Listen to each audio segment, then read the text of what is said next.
With so many native and non-native plants available to buy, it can be really confusing to know which ones to get to help make your garden wildlife friendly and specifically to help pollinators.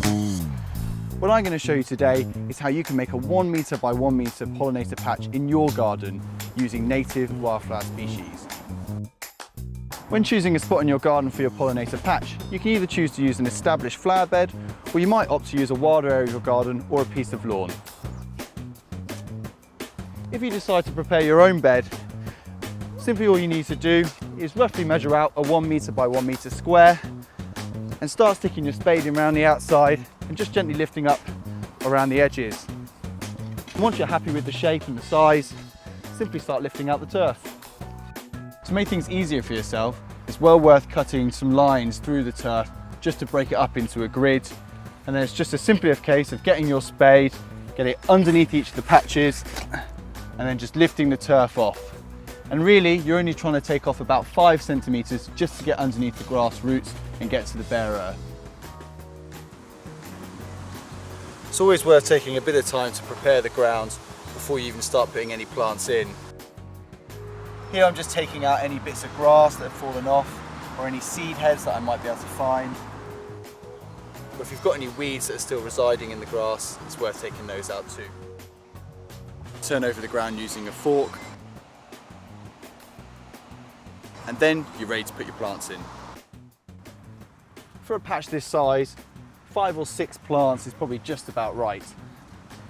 And what you want to do is you want to place them out roughly about 30 centimetres apart. And that'll give them just about the right space in order to grow and start to fill up the bed. What we've chosen here are 6 native pollinator plants, all perfect for a really sunny spot. We've got yarrow, oxeye daisy, forget-me-not, wild marjoram, bird's foot trefoil and black knapweed. Once you're happy with your layout, then it's time to start digging in the plants.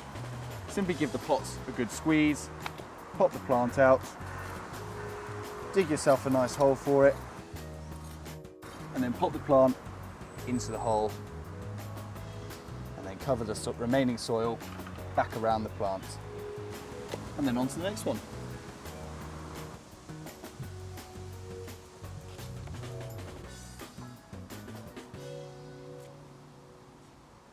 The final thing to do is to give them a really good, healthy watering, as this will help them set their roots and really establish themselves in their new homes. Now don't worry if the ground looks a bit bare at the moment. Within a couple of weeks these will really start to grow and spread, and particularly when they set seed, they'll really come back next year with a full array of colour, and you'll have a proper pollinator patch. If you're looking for somewhere to buy native wildflower species from, then Avon Wildlife Trust Feed Bristol site is perfect. Our expert staff know all about the plants that you need, whether you've got a sunny, shady, or even a damp area of your garden that you want to provide pollinator plants for. Don't forget, if you do a pollinator patch, let us know by adding it to our interactive map on our website, or alternatively send us a picture to #MyWildCity.